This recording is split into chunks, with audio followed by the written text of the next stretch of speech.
الحمد لله نحمده ونستعينه ونستغفره ونؤمن به ونتوكل عليه ونعوذ بالله من شرور أنفسنا ومن سيئات أعمالنا من يهده الله فلا مضل له ومن يضلله فلا هادي له ونشهد أن لا إله إلا الله وحده لا شريك له ونشهد أن سيدنا محمدا عبده ورسوله صلى الله تعالى عليه وعلى آله وصحبه وبارك وسلم تسليما كثيرا أما بعد فأعوذ بالله من الشيطان الرجيم بسم الله الرحمن الرحيم إن الذين قالوا ربنا الله ثم استقاموا تتنزل عليهم الملائكة ألا تخافوا ولا تحزنوا وابشروا بالجنة التي كنتم توعدون نحن أولياؤكم في الحياة الدنيا وفي الآخرة ولكم فيها ما تشتهي أنفسكم ولكم فيها ما تدعون نزلا من غفور رحيم ومن أحسن قولا ممن دعا إلى الله وعمل صالحا وقال إنني من المسلمين.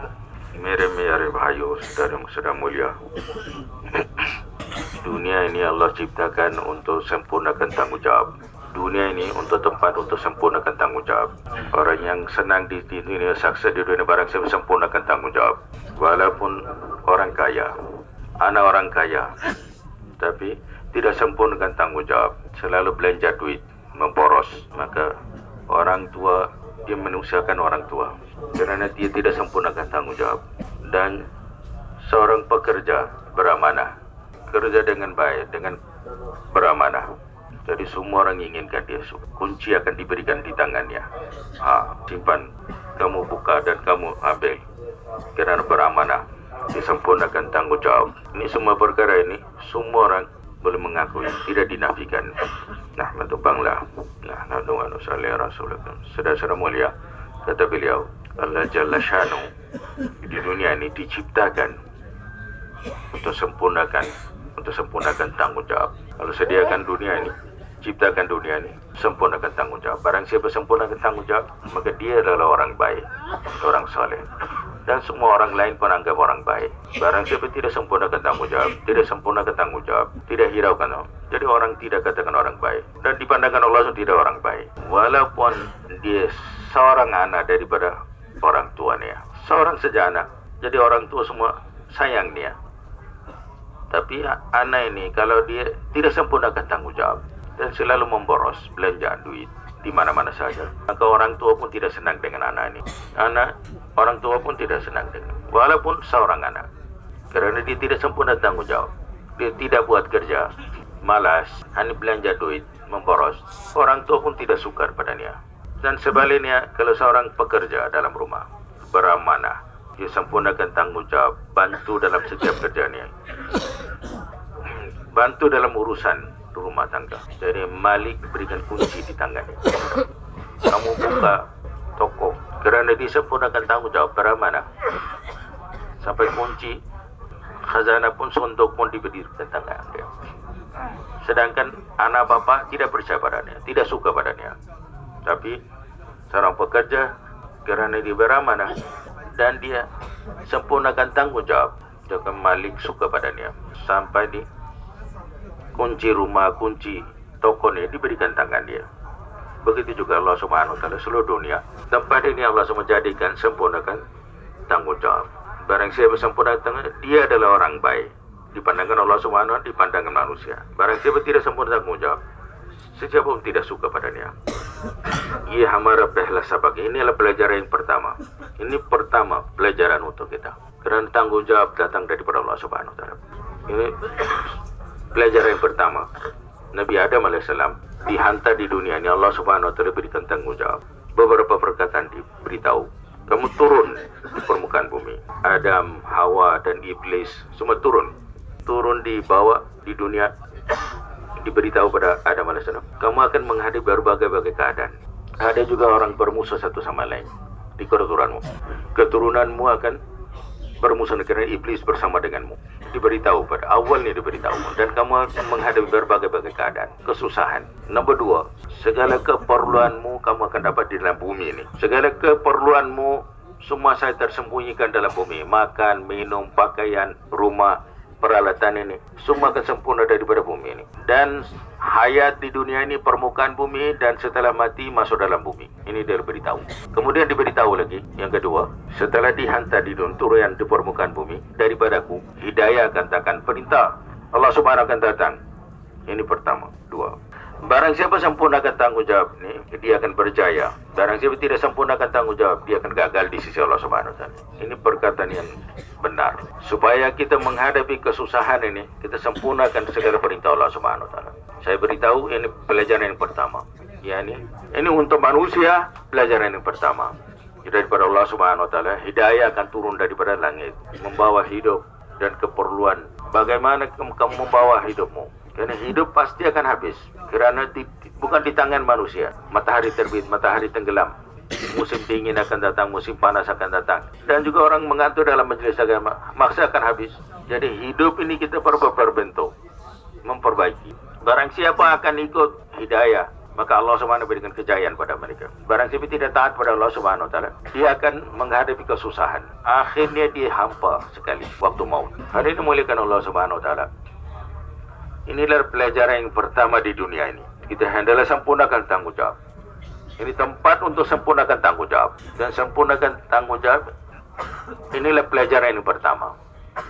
Sebagai pelajaran yang pertama, seperti mana pada Nabi Adam AS, bapa kita taat kala diturunkan di dunia ini, Adam AS, Hawa AS, serta iblis pun turun. Semuanya Allah perintahkan turun di permukaan bumi. Sampai di permukaan bumi Allah Subhanahu Wa Taala turunkan. Maka waktu itu Allah Subhanahu Wa Taala berfirman pada Nabi Adam AS, di permukaan bumi kamu akan menghadapi berbagai-bagai keadaan, susah dan senang. Dan juga kamu orang keturunanmu akan bermusuh satu sama lain, kerana iblis ada bersama dengan kamu. Dia akan jadikan bermusuh satu sama lain. Allah berfirman, kamu akan menghadapi berbagai-bagai kesusahan di dunia, dan keturunan pun dan keperluan kamu orang untuk sempurna keperluan saya telah berikan di dalam bumi ini. Makan, minum, pakaian, rumahmu, yang keperluanmu dalam hidupmu, semua aku telah berikan dalam bumi ini. Hajatmu akan sempurna daripada hasil daripada bumi. Kemudian Allah Subhanahu Wa Taala berfirman lagi, di dunia ini kamu sempurnakan segala keperluan, dan juga berbagai-bagai keadaan kamu akan menghadapi kesusahan. Selepas itu daripadaku akan datang hidayah, datang perintahku, tanggungjawab akan datang daripadaku. Barang siapa akan sempurnakan tanggungjawab mengikut hidayahku, membawa hidup mengikut hidayahku, dia akan berjaya dan dia akan senang dunia dan akhirat. Barang siapa tidak sempurnakan tanggungjawab, tidak akan membawa hidup mengikut hidayahku, hidup ni akan binasa, rosak seluruh hidup. Jadi Allah berfirman, daripadaku akan datang hidayah. Jadi di dunia ini sempurnakan. Allah Subhanahu Wa Taala pada Adam AS, ini perkataan yang asal diberitahu. Allah berfirman dan beritahu pada Nabi Adam AS, sampai di dunia ini daripadaku akan datang hidayah. Dan hidup manusia pagi, sore, pagi, petang, matahari terbit, matahari tenggelam, masa memang setia selalu, tidak terkawal. Jadi tidak boleh kontrol, tidak boleh mengawal. Masa itu tidak akan berhenti-berhenti. Tidak ada di tangan manusia. Matahari terbit, matahari tenggelam, masa yang lalu dalam hidup manusia. Musim dingin, musim panas. Tapi tuan-tuan yang mulia, ini masa ini habis daripada hidupnya melalui denitan jantung, kelipan mata. Barang siapa sempurnakan tanggungjawab dalam penglihatan, dalam pendengaran, dalam fikiran, dalam niatnya, dia akan berjaya. Barang siapa tidak ikut perintah Allah Subhanahu Wa Taala, hanya habiskan masa di hidup sesuka hati, tidak sempurnakan tanggungjawab, tidak sempurnakan perintah Allah Subhanahu Wa Taala, maka di dunia ini pun akan gagal. Dia akan menghadapi kesusahan, dan waktu sakaratul maut dia hampa sekali dan binasa seluruh hidupnya, mensia-sia seluruh hidup. Perkataan yang kedua ialah dihantar, diturunkan dari atas, maka diberitahu Allah perintahkan keluar, usir. Kerana dia telah merosakkan satu perintah Allah SWT di dalam jannah. Dia menyesal di situ. Kerana barang siapa dia merosakkan perintah Allah SWT, dia pasti akan hampa, kesal, menyesal. Barang siapa merosakkan mana? Ini misal yang contoh yang pertama Allah wujudkan, walaupun dalam jannah, mardud di di syaitan, dan sampai kiamat lanat oleh Allah SWT pada iblis. Kerana dia pun rosakkan perintah Allah SWT. Iblis depan Allah SWT beritahu, ini kerana Adam ini saya telah menghina, diturunkan, dan ya Allah kamu telah ikram padanya dan menghinaku. Jadi percubaanku pada Adam dan keturunan Adam ini saya akan jadikan, saya akan rosakan. Mereka tidak akan mensyukur padamu. Saya akan menisatkan mereka. Mereka tidak akan menghargai nikmatmu, tidak akan pedulikan nikmatmu. Saya akan buatkan mereka. Yang iblis ini beritahu pada Allah Subhanahu Wa Taala. Allah Subhanahu Wa Taala berfirman dalam Al-Quran ini seperti ini. Syaitan beritahu, jadikan saya lanat olehku, lanat olehmu, maka aku akan buat pada anak Adam seperti ini. Aku pasti akan menisatkannya.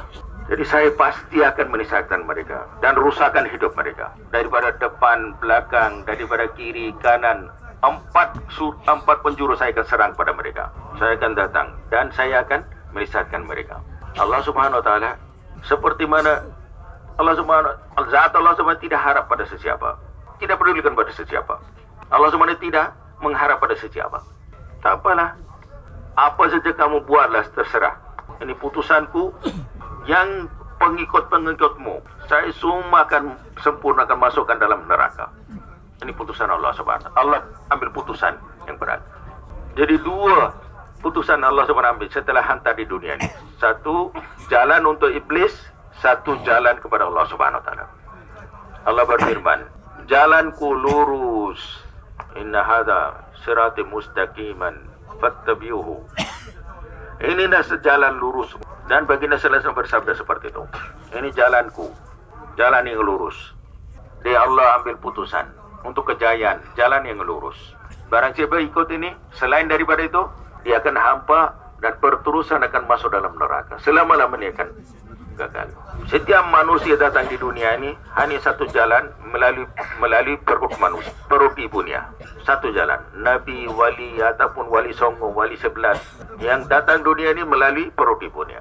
Ummahatik. Allah berfirman, setiap manusia pasti akan datang dalam satu jalan yang sama. Dan kedatangan di dunia ini hanya satu jalan. Setelah datang dunia, untuk kejayaan hanya satu jalan.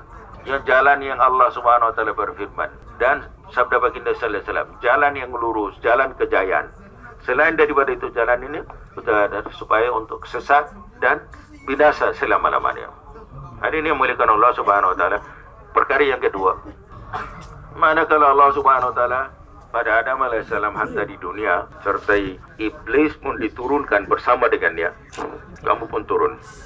Pada iblis Allah Subhanahu Wa Taala mardud, usir. Kenapa? Di situ dia telah rusakkan satu perintah Allah Subhanahu Wa Taala. Allah SWT perintahkan untuk sujud depan Adam alaihissalam, tapi iblis dia tidak mau sujud depan Allah, tidak taat pada Allah Subhanahu Wa Taala. Maka Allah Subhanahu Wa Taala malun, jadi mardud, dan diusir daripada langit, daripada syurga. Hari ini muliakan Allah semasa itu iblis manakala diusir daripada jannah kerana rusakkan satu perintah, hanya satu perintah Allah Subhanahu Wa Taala. Waktu itu iblis beritahu kepada Allah Subhanahu Wa Taala, ya Allah, kamu keluarkan daripada jannah dan kamu telah ikram pada Adam alaihissalam. Jadikanku mardud. Aku pun di permukaan bumi akan mencuba percubaanku Adam dan aulad keturunan Adam. Sedikit sangat akan syukur padamu. Kebanyakan saya akan jadikan supaya tidak syukur nikmatmu, tidak akan taat padamu, tidak akan pedulikan nikmatmu. Saya akan sedaya upaya saya akan mencuba. Manakala iblis cakap seperti ini, zat Allah Subhanahu Wa Taala, zat beniat, tidak harap pada sesiapa pun. Somat. Dan Allah pun jawapan pun tidak apa, tidak mengapa. Kamu mencubalah saja. Maka iblis daripada depan, daripada belakang, daripada kiri kanan, saya akan serang pada mereka, untuk menyesatkan mereka. Sedaya upaya saya akan mencuba untuk sesatkan mereka. Allah pun jawab dengan tidak pedulikan mereka. Ya, saya telah beritahu utusanku, kamu dan pengikutmu, semua saya akan campakkan dalam neraka. Cara hadirin yang dimuliakan Allah Subhanahu Wa Taala. Maka iblis datang atas perkataan ini. Langgar satu perintah Allah Subhanahu Wa Taala, dia telah gagal, diusir dan mardud di sisi Allah Subhanahu Wa Taala. Datang di permukaan bumi, di percobaannya Bani Adam, kelilingi Bani Adam, dia mencuba untuk menyesatkan Bani Adam. Barang siapa ikutnya, ikut jalannya, maka alamatnya Allah Subhanahu Wa Taala telah tetapkan. Alamat mereka adalah neraka. Allah berfirman, aku dan pengikutnya semuanya aku akan campakkan dalam neraka. Hari ini muliakan Allah Subhanahu Wa Taala. Barang siapa taat pada Allah Subhanahu Wa Taala, Allah Subhanahu Wa Taala, inna hadza siratum mustaqimah. Allah berfirman, jalan lurus. Taat pada Allah Subhanahu Wa Taala, jalan yang lurus. Jadi jalan ini tidak ada bingkang-bingkong. Barang siapa ikut jalan yang lurus, Allah Subhanahu Wa Taala akan berikan kejayaan dan kesenangan dunia dan akhirat. Percobaan daripada syaitan, diserangan, dia akan buka jalan kiri kanan, lorong-lorong kiri kanan, mencuba untuk menyesatkannya. Hari ini muliakan Allah Subhanahu Wa Taala. Kejayaan, jalan kejayaan adalah jalan lurus kepada Allah Subhanahu Wa Taala, diberikan oleh Allah Subhanahu Wa Taala. Semua para nabi mereka datang di dunia ini supaya membawa manusia jalan yang lurus, supaya mereka berjaya. Dan jalan yang jalan lurus, yang kiri kanan yang ada lorong kecil-kecil, itu adalah jalan syaitan. Jadi kamu adalah ikut jalan yang lurus. Kalau masuk kiri kanan, maka kamu gagal dan selama-lamanya hidup akan binasa. Allah Subhanahu Wa Taala untuk membawa hidup keperluan. Bumi ini jadikan sumber pencarian, sempurna keperluannya. Dalam gandum ini, beras ini, pecel lele, tempe goreng, semua akan dapat daripada sini. Ini telah beritahu. Semua barang-barang ini keperluanmu. Allah berfirman, aku telah air, emas, perak, mutiara, ikan paus, semua ada di sini. Sop buntut, sop ekor, durian, janggutan, bulutan, rambutan. Dan Allah Subhanahu berikan perintah pada Nabi Adam alaihissalam dan keturunannya untuk sempurnakan keperluan semua di dalam asbab daripada bumi. Dalam ini dua haiwan dan binatang dan manusia semua sama. Yang tumbuh-tumbuhan yang berlaku daripada bumi, manusia pun makan dan binatang pun makan. Ini Allah beritahu. Saya turunkan turunkan air daripada langit, hujan daripada langit. Bumi akan jadi subur. Semua yang hasil daripada bumi ini, kamu pun sempurnakan keperluanmu. Dan untuk sempurna keperluan daripada bumi, haiwan dan binatang, manusia dan semua sama. Kafir, orang Islam semua sama. Dan untuk memperbaiki hidup, asbab lain. Allah berfirman, untuk memperbaiki hidup, asbab yang perintah adalah sempurnakan perintah Allah Subhanahu Wa Taala. Buat perhubungan baik dengan Allah Subhanahu Wa Taala. Karena Allah berikan rezeki padamu. Ini Allah Subhanahu berfirman. Taat pada Allah Subhanahu Wa Taala. Barang siapa berikan rezeki padamu, barang siapa berikan maut padamu, buat perhubungan baik dengan Allah Subhanahu Wa Taala. Maka Adam alaihissalam dia beritahu pada anak-anaknya, la ilaha illallah, Adam Sofiullah. La ilaha illallah, Adam Sofiullah. Taat pada Allah Subhanahu Wa Taala, buat ibadah pada Allah Subhanahu Wa Taala. Nabi Adam alaihissalam diberitahu pada keturunannya, pada anak-anaknya. Kalimat dan hidup berkalimat dan tauhid datang. Dan juga semua pencarian bagaimana sempurna hajat di dunia ini. Masa yang panjang lalu atas ini. Allah berkata, taat pada Allah Subhanahu Wa Taala, beribadah kepada Allah Subhanahu Wa Taala. Hadirin muliakan Allah Subhanahu Wa Taala. Di dunia ini, Adam alaihissalam datang di dunia ini dan keturunannya untuk membawa hidup keperluannya dan hajatnya. Semua ini intizam dan tertib ini Allah semua letakkan dalam bumi. Daripada bumi semua keperluanmu semua akan keluar daripada bumi. Untuk membawa hidup, semua ni alat dan semua keperluannya datang daripada bumi. Tapi untuk memperbaiki hidupmu, ini perkara lain. Dia akan tertib lain, turun wahyu daripada Allah Subhanahu Wa Taala. Untuk membawa hidup, wahyu turun daripada langit. Tapi untuk keperluan, Allah Subhanahu Wa Taala turunkan hujan daripada langit dan kesuburan daripada tanah ini, tumbuh-tumbuhan dan keperluan padi dan rumput-rumput, semua dia asbab ini datang untuk binatang dan manusia, dua-dua hasil daripada bumi. Dalam pencarian keperluan ini, binatang dan manusia semua sama. Segala keperluan mereka semua akan hasil daripada bumi. Keperluan manusia pun daripada bumi, dan binatang, keperluan binatang pun akan hasil daripada bumi. Tapi untuk membawa hidup keperluannya, untuk sempurnakan keperluan binatang dan manusia dua-dua sama. Tapi untuk memperbaiki hidup, jalan tertib bukan daripada yang hasil daripada bumi ini. Dengan ini hanya boleh habiskan masa saja dalam hayatnya, hidup sesuka hati. Tapi untuk memperbaiki hidup, setelah memperbaiki hidup dia akan jadi berjaya. Untuk ini ada tertib lain. Allah Subhanahu wa taala berfirman, yang itu pada Adam alaihissalam Allah Subhanahu hantar di dunia ini. Allah berfirman, keperluanmu semua akan hasil daripada bumi. Tapi untuk memperbaiki hidupmu, jalan itu sebagai manusia, yang pertama dia buat perhubungan baik dengan Allah Subhanahu wa taala. Supaya dia buat perhubungan baik dengan Allah Subhanahu wa taala. Manakala ada perhubungan baik dengan Allah Subhanahu wa taala, maka dia akan dapat jalan untuk memperbaiki hidupnya. Dia akan dekat dengan Allah Subhanahu wa taala. Pada Adam alaihissalam, semua para nabi datang di dunia ini, mereka jalan diberitahu bagaimana dapat perhubungan baik dengan Allah Subhanahu wa taala. Supaya manusia kenal pada Allah Subhanahu wa taala, manusia dapat perhubungan baik dengan Allah Subhanahu wa taala. Untuk perhubungan baik dengan Allah Subhanahu wa taala, Adam alaihissalam beritahu pada anaknya, dakwah la ilaha illallah Adam Safiullah. La ilaha illallah Adam Safiullah. Tidak ada ma'bud melainkan Allah Subhanahu wa taala. Hanya layak ibadah Allah Subhanahu wa taala. Allah hanya ma'bud. Jadi Allah memberikan segalanya. Allah di tangan Allah Subhanahu rezeki, di tangan Allah Subhanahu maut, di tangan Allah Subhanahu hayat. Mengantuk di tangan Allah Subhanahu wa taala. Supaya manusia kenal pada Allah Subhanahu wa taala. Buat perhubungan baik dengan Allah Subhanahu wa taala.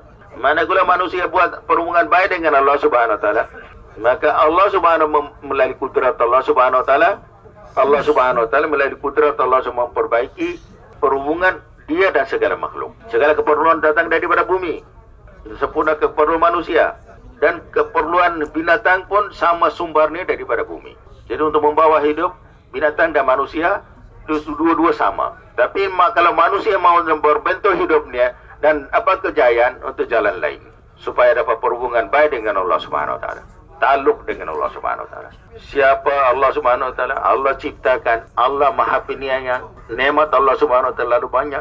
Barang siapa berfikir, dia akan dapat perhubungan baik dengan Allah Subhanahu wa taala. Semua bersedia insya-Allah. Hadis ini, dalam hadis sabda, makin keturunan makin ramai. Ada keturunan lain nikah melalui pernikahan. Datang pula soal pernikahan. Untuk syariat Nabi Adam AS datang perintah selalu lahir seorang laki-laki dan perempuan, beda dan bedi, laki-laki dan perempuan sekaligus pasangan dia lahir. Datang pula masail untuk menikah. Yang saudara-saudari yang sekaligus lahir, mereka akan nikah. Dalam syariat kita, dalam syariah kita, dia tidak boleh nikah dengan daripada saudara sendiri, seorang ibu. Tapi ada sepupu lain boleh nikah. Dan keturunan daripada kakek ataupun datuk-datuk lain, dia boleh menikah. Tapi perut yang sama yang lahir, ini perintah yang pertama datang. Allah Subhanahu daripada Allah Subhanahu wa taala. Seorang saudara bersedia untuk nikah. Seorang ini dah sekarang pecah perintah Allah Subhanahu, rusakkan perintah Allah Subhanahu. Dia kata, saya tidak mau nikah dengan orang lain. Saya mau nikah dengan yang lahir dengan saya. Perintah Allah Subhanahu. Dia tidak bersedia. Kerana ini cerita panjang ini, hitam putih. Nikah. Akhirnya ada putusan, kalau kamu beribadah kepada Allah Subhanahu wa taala, ibadahmu terima oleh Allah Subhanahu wa taala, maka dua orang saudara, Habil dan Kabil. Mereka ada dua-dua perniagaan lain, pencarian lain. Seorang buat pertanian, seorang pelihara binatang. Di situ tidak ada kilang-kilang, pabrik-pabrik tidak ada, toko-toko tidak ada. Pertanian, seorang dia ambil binatang, seorang letakkan seekor kambing atas gunung, seorang dia letakkan padi. Dengan pertanian dia letakkan padi atas gunung ini. Api datang daripada yang kambing itu dibakar, maka terima ibadahnya. Tapi di padi ini tidak bakar, sedia ada di situ. Dia korban. Jadi mengikut ibadah dia terima oleh Allah Subhanahu Wa Taala, maka dia sudah nikah mengikut kehendak dia. Tapi manusia fikir dia buat dosa daripada nafsu. Jadi manusia dalam hati ni ada kilang, ada perancangan hidup manusia. Semua khaysyat, semua dia datang daripada fikiran manusia. Allah semua letakkan satu kekuatan dalam hati manusia. Satu kekuatan daripada syaitan. Syaitan datang untuk menyesatkan manusia daripada jalan Allah Subhanahu Wa Taala. Sekarang nafsu ni daripada dalam dia diambil putusan. Bunuh saudaramu, kamu akan dapat isteri yang cantik. Yang nafsaniyat, nafsu. Kerugian yang paling berat yang nafsaniyat manusia, nafsu manusia. Kerugian yang terbesar yang berlaku. Untuk ini selalu mujahadah. Dia buat mujahadah dan supaya taat pada Allah Subhanahu Wa Taala. Mudah untuk mentaati Allah Subhanahu Wa Taala.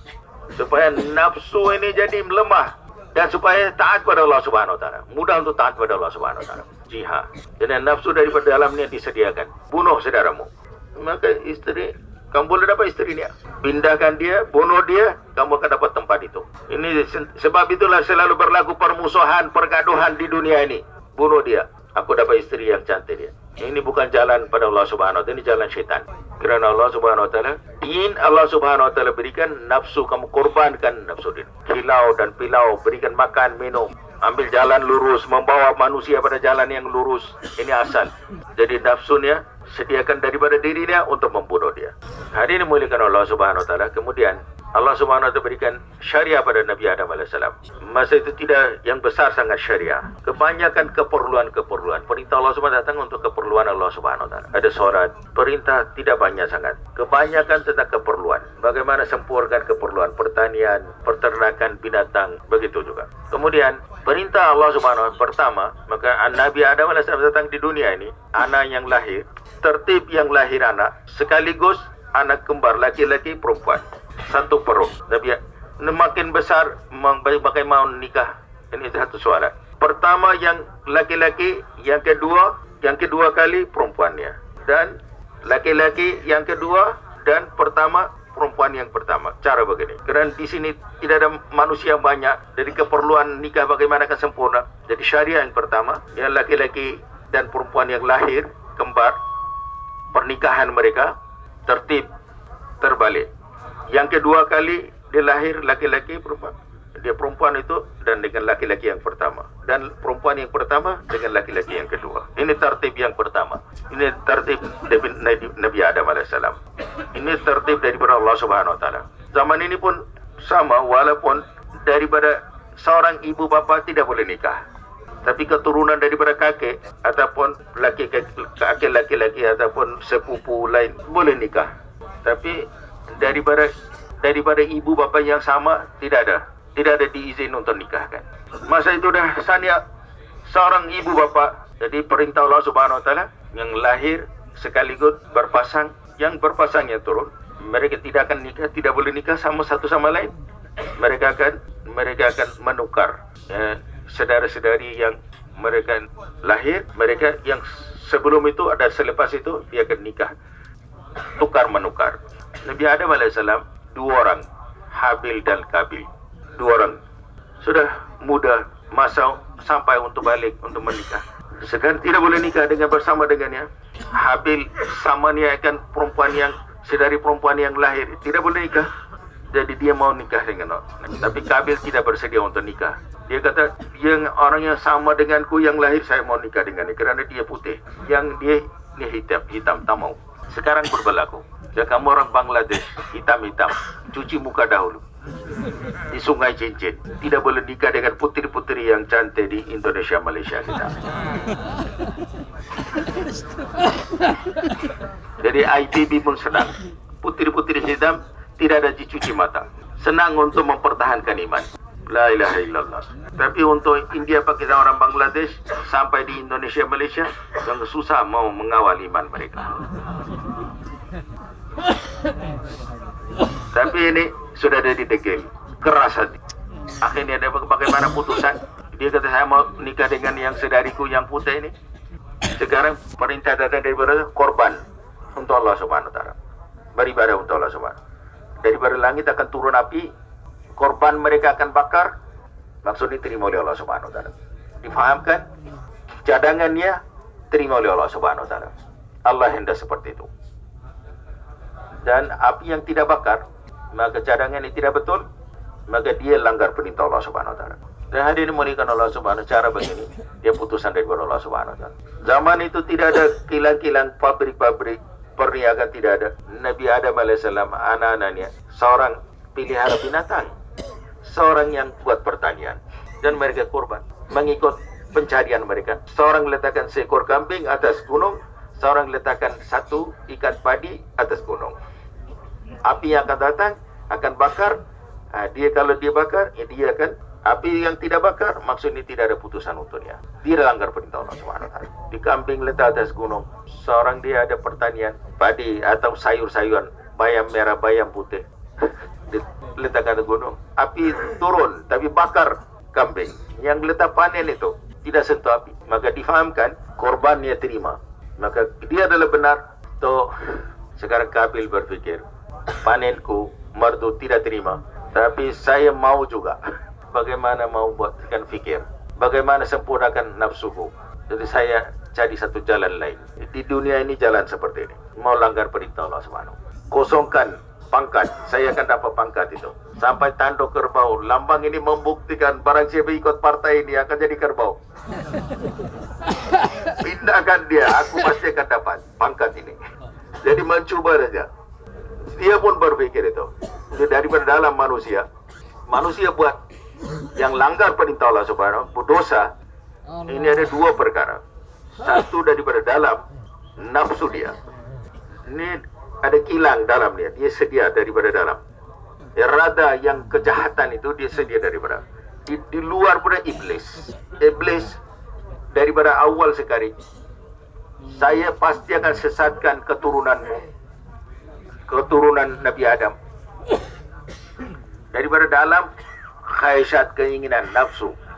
Jadi untuk ini selalu dimujahadakan di jalan Allah Subhanahu wa taala. Mengawal keinginanmu dan taat pada Allah Subhanahu wa taala. Jadi dengan mujahadah mudah untuk taat pada Allah. Nafsu ini terkawal. Selalu melawan dengan nafsu perintah Allah Subhanahu wa taala. Dia selalu korbankan nafsu. Jadi dia mudah untuk taat pada Allah Subhanahu. Barang siapa tidak mujahadah, selalu ikut nafsu saja. Suka hati makan, melihat pecel lele, tempe goreng, mendengar, cuci mata, maka nafsunya makin kuat. Akhirnya tidak mampu untuk terkawal, dia rosakkan segala perintah Allah Subhanahu wa taala. Untuk ini dikeluar di jalan Allah Subhanahu wa taala. Dalam kerja ini tujuan ialah supaya kita pun korbankan diri kita dan kita membawa orang lain. Iblis pun mencoba untuk pecahkan mereka. Kamu pecat, pindahkan orang itu, bunuh orang itu, ambil tempatnya. Din untuk mencantumkan manusia, menyatukan hati. Untuk ini dan dalam mujahadah, untuk sempurnakan perintah Allah Subhanahu wa taala. Maka dia berfikir di situ, yang cantik putih itu saya mau. Ratu cantik Indonesia, Malaysia saya mau. Yang pasangan itu saya tak mau, itu Bangla. Biar Bangla orang susah. Dari fikir. Dan iblis daripada zahir. Ini satu cara saja. Kalau bunuh dia, maka jadi tempat kosong untukmu dan mudah untukmu. Dan hadirin muliakan Allah Subhanahu wa taala. Ini daripada dalam sediakan dirinya. Jadi secara zahir, daripada luar iblis sediakan lagi. Bunuh dia, maka kamu akan dapat istri yang cantiknya. Daripada dalam pula sedia. Sekarang siap sedia. Bagaimana membunuh dia supaya sempurna keinginan. Dia mengancam saudaranya, saya akan bunuhmu. Dia kata-kata, apalah kamu bunuhku, tidak apa, terserah. Kalau kamu bunuh saya, kamu akan binasa hidupmu. Dia nasihat padanya. Dia bersimpati. Nafsunya telah sediakan untuk membunuh saudaranya. Akhirnya dia telah membunuh saudaranya. Yang inilah bunuh yang terbesar, yang pertama yang berlaku di permukaan bumi. Hasad. dan khaishat, keinginan. Ini adalah ibu bapa setiap dosa. Haya dan harta dan abru, sifat malu. Jadi syaitan telah siapkan ia bunuh saudaranya. Pembunuhan yang pertama yang berlaku. Setelah bunuh, dia telah menajum. Syaitan pertama sediakan, syaitan lari, maka dia hampa, bimbang, sedih, kesal. Dalam kitab wajahnya jadi hitam, badan jadi hitam, seluruh badan jadi hitam kerana pembunuhannya.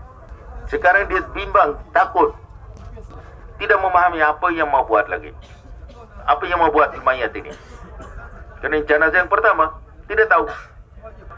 Tarikah tidak tertib ini tidak turun daripada Allah Subhanahu Wa Taala. Allah Subhanahu Wa Taala hantar 2 burung gagak, 2 bergaduh dan bunuh. Selepas itu dia tanam dalam bumi. Oh, baru dia memahami ini tertib ini. Ini mayat ini kena bumi kan. Maulana Yusuf Saurah mengatakan Allah SWT maha berkudrat. Anak sendiri dimemahamkan dengan anak burung gagak. Allah maha berkudrat, diberikan kefahaman.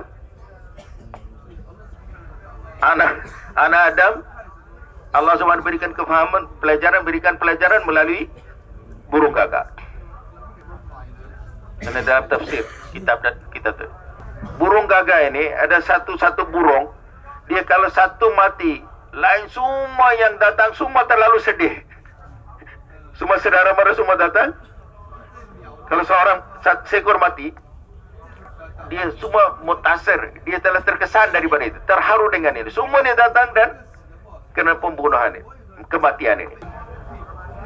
Dalam kaum kita seorang telah mati, burung gagak ini terkesan. Dalam Al-Quran, ini cerita ini Allah Subhanahu Wa Taala memberikan pelajaran untuk manusia. Dan Allah perintah pada Nabi Baginda Sallallahu Alaihi Wasallam, beritahu pada umatmu supaya mereka dapat pelajaran daripada anak Adam AS, perbuatan anak Adam AS. Seorang buat dosa, seorangnya pun sabar. Sabda Baginda Sallallahu Alaihi Wasallam bahawa sampai kiamat Bani Adam akan bunuh satu sama lain. Semua dosa yang akan datang pada yang Kabil itu, yang pertama. Semua dosa. Ada yang dimuliakan Allah Subhanahu Wa Taala. Semua kita buka mata, bangun. Jangan kita balik rumah. Nafsunya daripada dalam disediakan. Jadi mengancam saudaranya, saya akan bunuhmu kerana saya mau cantik. Maka saudara ini beritahu, kalau kamu bunuh saya pun, saya tidak akan bunuhmu. Saya akan sabar. Kalau kamu bunuhku, dosaku, semua dosa akan sampai padamu dan kamu akan binasa dengan dosaku. Seorang sabar diberikan nasihat pada dia. Tapi manusia biasanya tidak terima.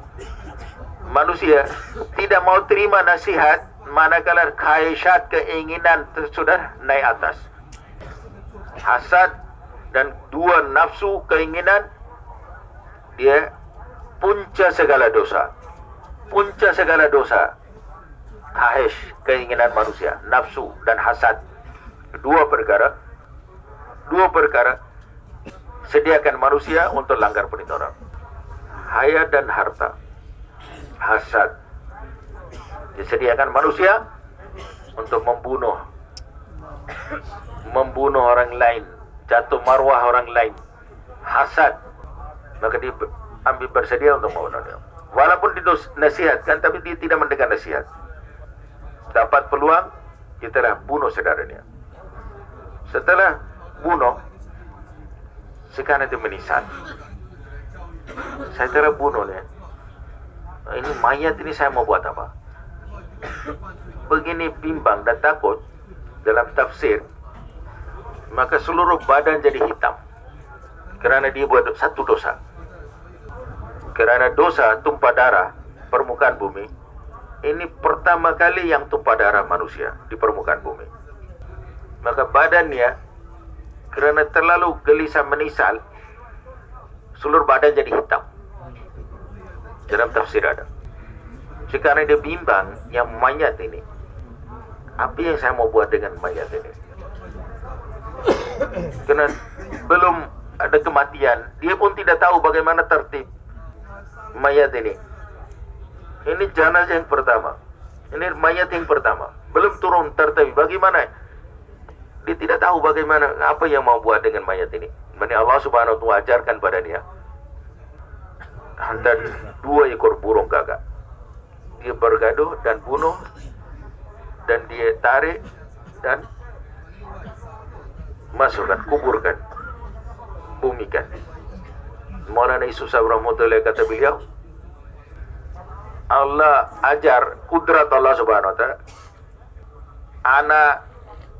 Anak Adam, anak manusia, kalau dia tidak terima nasihat daripada manusia, maka Allah Subhanahu wa Ta'ala pergunakan anak burung gagak untuk ajarkan pada anak manusia.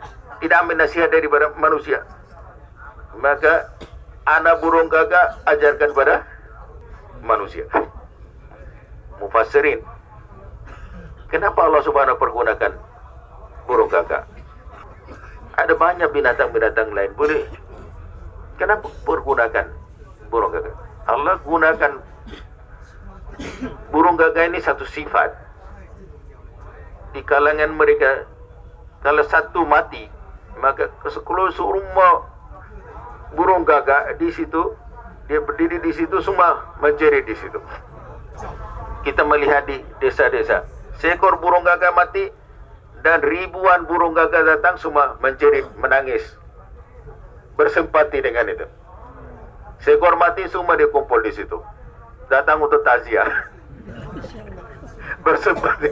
Untuk ini Allah Subhanahu wa Ta'ala pergunakan burung gagak. Maulana Yusuf Rahmatullah kata beliau, anak Adam Allah berikan pelajaran melalui anak burung gagak. Manakala dia tidak bersedia untuk belajar daripada manusia, maka Allah pergunakan anak burung gagak. Hari ini muliakan Allah Subhanahu wa Ta'ala.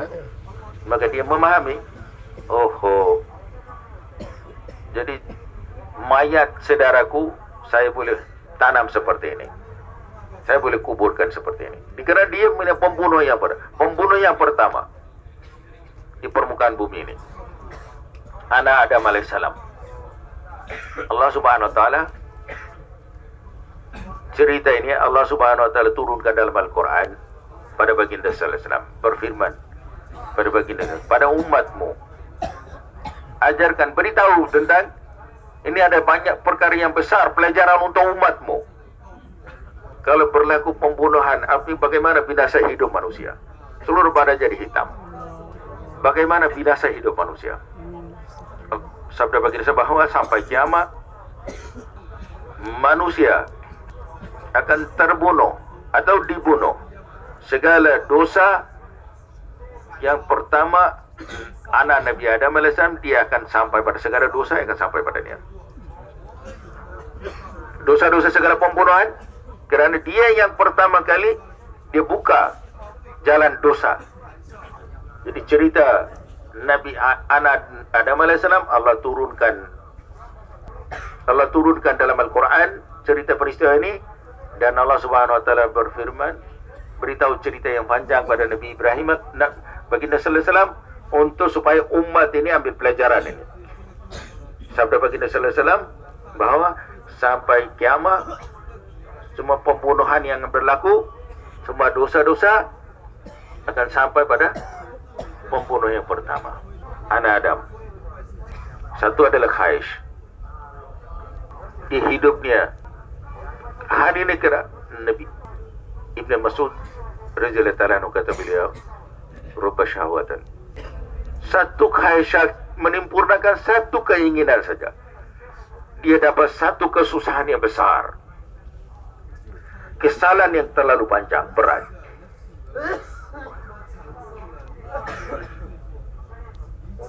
Ini Allah Subhanahu wa Ta'ala beritahu satu pelajaran untuk manusia. dunia ini hanya sempurnakan tanggungjawab. Tanggungjawab ialah perintah sempurnakan perintah Allah Subhanahu Wa Taala. Barang siapa sempurnakan perintah Allah Subhanahu Wa Taala, jadi dia kena taat pada Allah Subhanahu Wa Taala, taat pada Allah Subhanahu Wa Taala, dan tanya pada ahli ulama. Ini tanggungjawab, sempurnakan tanggungjawab supaya kita dapat perhubungan baik dengan Allah Subhanahu Wa Taala. Pada Nabi Adam alaihissalam datang perintah solat, puasa. Bagaimana mau solat? Datang haid. Solat. Nabi Adam alaihissalam tanya pada Allah Subhanahu Wa Taala, apa yang sekarang berlaku pada istriku? Allah Subhanahu Wa Taala perintahkan, semua maaf, tidak perlukan solat. Tapi puasa ini Nabi Adam alaihissalam tidak tanya pada Allah Subhanahu Wa Taala. Sekarang dia beritahu pada istrinya tidak perlukan puasa. Tanya pada Allah Subhanahu Wa Taala, Allah kata kena qada balik. Kerana tidak tanya pada Allah Subhanahu Wa Taala. Waktu haid, maka Aisyah radhiyallahu anha, tanya pada baginda sallallahu alaihi wasallam, untuk umat ini bagaimana? Untuk wanita-wanita waktu haid apa yang buat? Dan solat tidak perlukan solat, tapi puasa dia kena qada balik. Ini din. Dengan din manusia akan selamat daripada khaisyat, segala nafsunya, keinginan. Hidup sesuka hati. Dia akan selamat daripada hidup sesuka hati. Dan ini soalan yang pertama, tanya pada orang lain, tanya pada ahli ulama. Kalau tidak tahu ahli ulama, maka masyurat. Masyurah dengan elder, dan masyurah dengan kecil-kecil, tiga-tiga, supaya taat pada Allah Subhanahu Wa Taala. Barang siapa taat pada Allah Subhanahu Wa Taala, dia akan dapat perhubungan baik dengan Allah Subhanahu Wa Taala. Hadirin muliakan Allah Subhanahu Wa Taala. Hanya satu keinginan, untuk memuaskan satu keinginan, dia rosakkan satu perintah Allah Subhanahu Wa Taala. Setelah rosakkan perintah Allah Subhanahu Wa Taala, dia menghadapi kesusahan yang besar, kesalahan yang berat. Manakala manusia sempurnakan hawa, memuaskan hawa nafsu, rosakkan perintah Allah Subhanahu Wa Taala. Ibnu Mas'ud radhiyallahu anhu kata beliau, manusia ada khaish nafsu, manakala disempurnakan, khaishat keinginan, maka masa yang lama di kesalahan yang berlaku. Ada manusia ada keinginan, manakala disempurnakan keinginan, akibatnya masa yang panjang dia menyesal, menghadapi kesusahan yang panjang. Dia muliakan Allah Subhanahu Wa Taala. Allah Subhanahu Wa Taala untuk mengawal keinginan, untuk sempurnakan perintah Allah Subhanahu Wa Taala. Manakala manusia mengawal keinginan, sempurnakan perintah Allah Subhanahu Wa Taala, maka dia mudah untuk mentaati Allah Subhanahu Wa Taala. Adam alaihissalam dan Hawa alaihissalam datang perintah solat, perintah puasa. Mereka berpuasa dan solat, maka berlaku haid. Dan yang mau tanya keadaan begini akan mau solat atau tidak, maka inilah perintah Allah Subhanahu Wa Taala. Jadi kita hendak Allah Subhanahu Wa Taala, kita tanya, sempurnakan perintah Allah Subhanahu Wa Taala. Tanya pada ahli ulama, tanya dan sempurna perintah Allah Subhanahu Wa Taala. Tanggungjawab ini di sini dua perkara. Perintah Allah Subhanahu Wa Taala belajar, dan kita tanya pada orang lain, belajar dan taat. Maka Hawa alaihissalam di dalam haid berlaku, perintah Allah Subhanahu memang solat, maka tanya apa yang mau buat, maka daripada Allah Subhanahu, perintah Allah Subhanahu tidak perlukan solat. Waktu ini tidak perlukan solat sampai suci. Keadaan begini tidak ada solat untukmu. Acca, tidak solat. Datang puasa, bulan puasa, berlaku haid lagi. Sekarang berfikir solat tidak perlukan, maka dia puasa pun tidak perlukan. Tidak tanya. Sekarang soalan ini, kenapa tidak berpuasa? Saya rasakan solat pun tidak memerlukan. Jadi puasa, kenapa kamu tidak tanya? Tentang puasa apa perintah Allah Subhanahu Wa Taala? Tentang solat tanya, tentang puasa kenapa tidak tanya? Kerana tidak tanya, maka diperintah daripada Allah Subhanahu Wa Taala hendaklah puasa. Waktu haid tidak perlukan puasa, tapi waktu lain hendaklah qada. Syariat kita pun sama. Jadi tanggungjawab kita, perintah Allah Subhanahu kita taat, sempurnakan untuk mengetahui perintah Allah Subhanahu Wa Taala. Untuk ini kita tanya pada orang lain. Orang berpengetahuan, kita tanya pada mereka dan kita taat pada Allah Subhanahu Wa Taala. Kalau dia perkara-perkara yang kecil-kecil, kita handle masyarakat. Dengan masyarakat apa putusan, jadi kita amalkan. Jadi untuk yang hadir muliakan Allah Subhanahu Wa Taala, satu kita tanya, kemudian apa yang putusan perintah Allah Subhanahu kita sempurnakan, kita taat. Dan dengan masyarakat yang perkara-perkara yang kecil, kita ambil putusan, kita masyarakat dan ambil putusan. Bersedia insyaAllah. Orang mengantuk pun bersedia. Mungkin untuk mengantuk, mungkin masyarakat. Masya Allah. Kita tanya, apa perintah Allah Subhanahu waktu dalam majlis-majlis agama. Hidup kita sempurnakan perintah Allah Subhanahu Wa Taala setiap saat. Dan juga kita tanya pada elder kita dalam usul-usul dalam usaha dakwah. Dan juga kita tanya pada yang kecil-kecil, kita tanya pada dua-dua peringkat, yang elder kita dan yang kecil daripada kita. Semua kita tanya pada mereka, masyarakat. Jadi tempat ini untuk sempurnakan tanggungjawab. Tanggungjawab yang besar supaya kita ada perhubungan baik dengan Allah Subhanahu Wa Taala. Kalau ada perhubungan dengan pertanian, dia ada usaha pertanian. Setiap perhubungan pasti ada usaha. Kalau ada perhubungan baik dengan Allah Subhanahu, untuk ini perlukan hendaklah usaha. Supaya Allah terima kita din dan usaha untuk din. Dakwah untuk agama Allah Subhanahu Wa Taala. Usaha untuk supaya membawa agama sempurna dalam diri kita. Allah Subhanahu tunjukkan tanda-tanda kudrat Allah Subhanahu Wa Taala. Allah yang buat segalanya. Allah yang berikan hayat, Allah yang berikan maut. Dan juga di tangan Allah Subhanahu hayat dan maut, dan juga mengantuk kita. Barang siapa mengantuk dalam majlis agama mereka, mimpi arasy Allah Subhanahu Wa Taala. Masya Allah.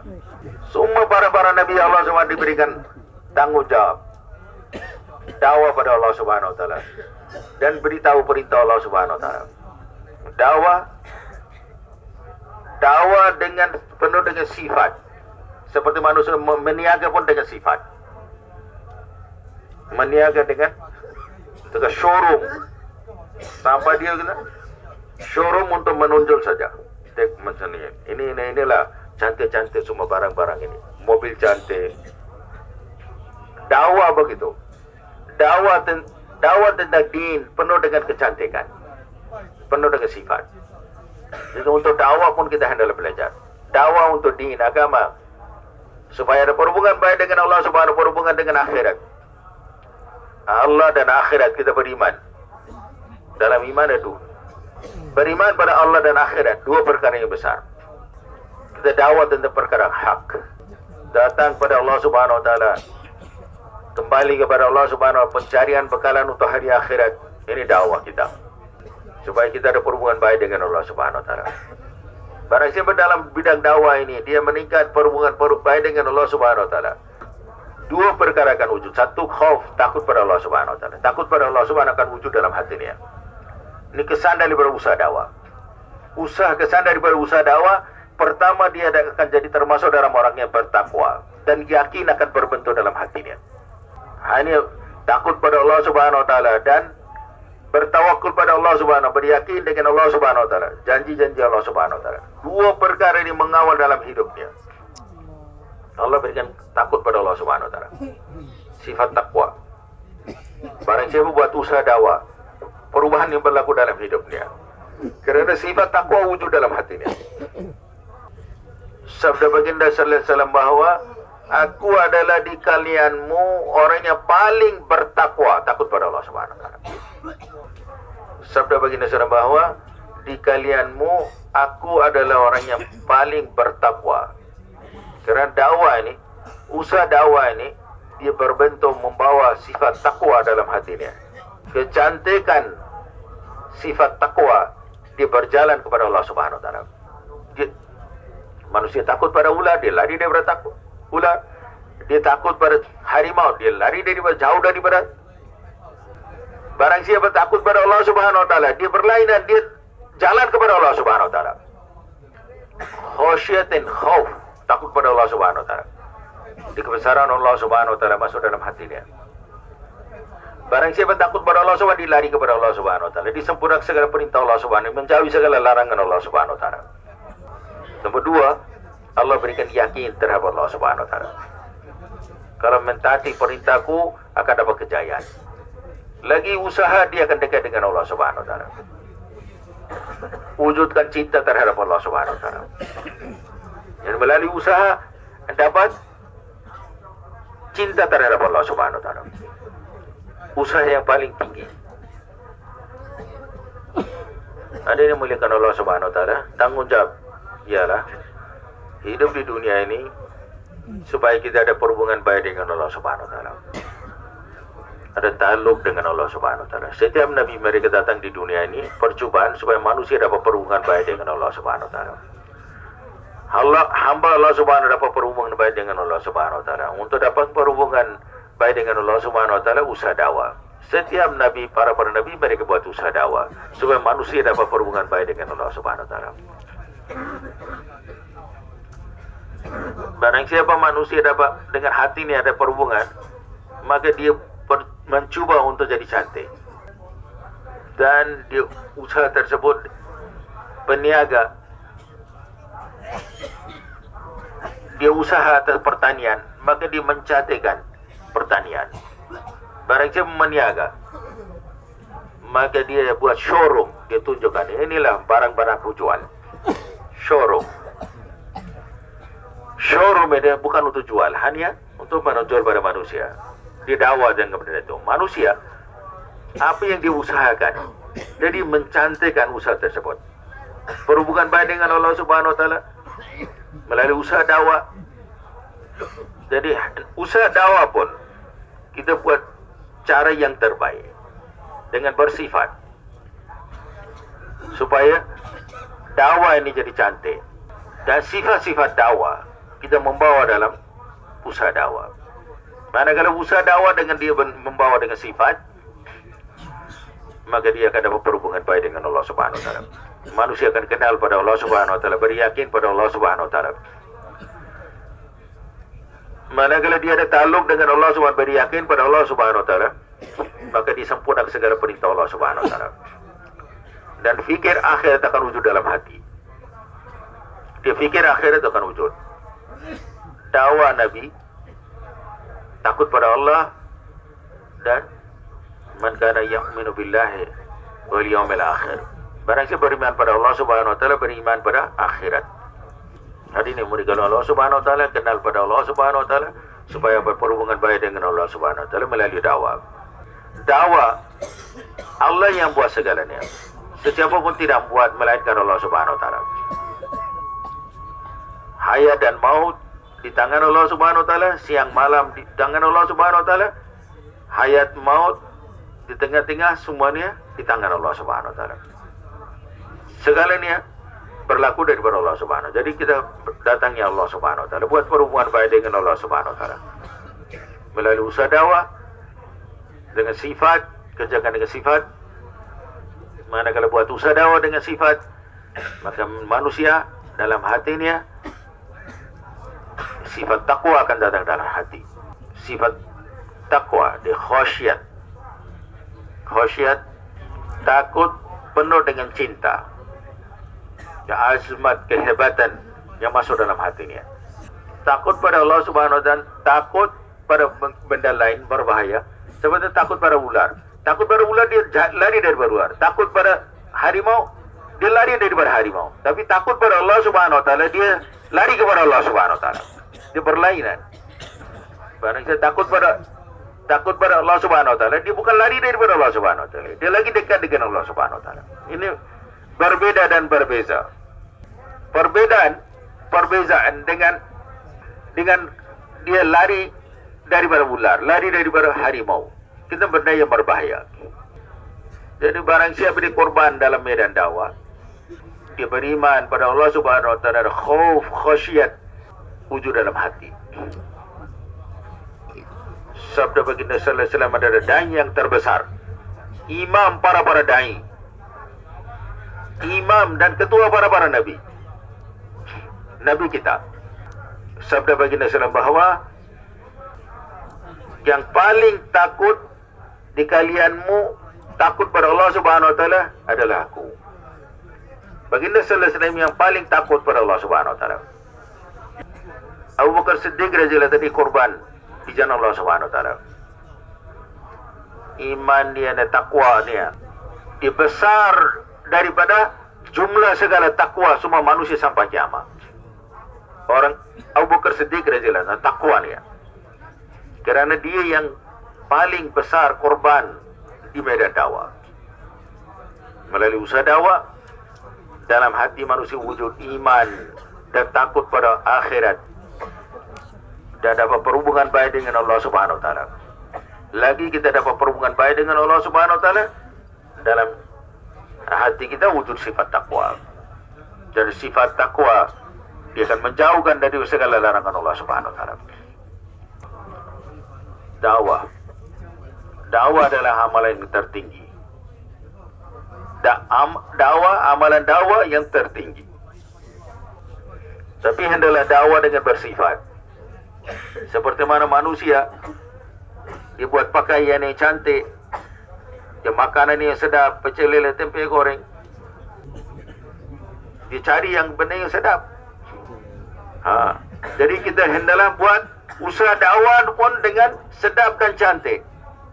Bersedia insyaAllah. Orang mengantuk pun bersedia. Jadi untuk mencantikkan dakwah, pertama mencantikkan niat kita. Ini pertama, sifat yang pertama. Kerja agama, kita berdiri untuk agama ini memang besar.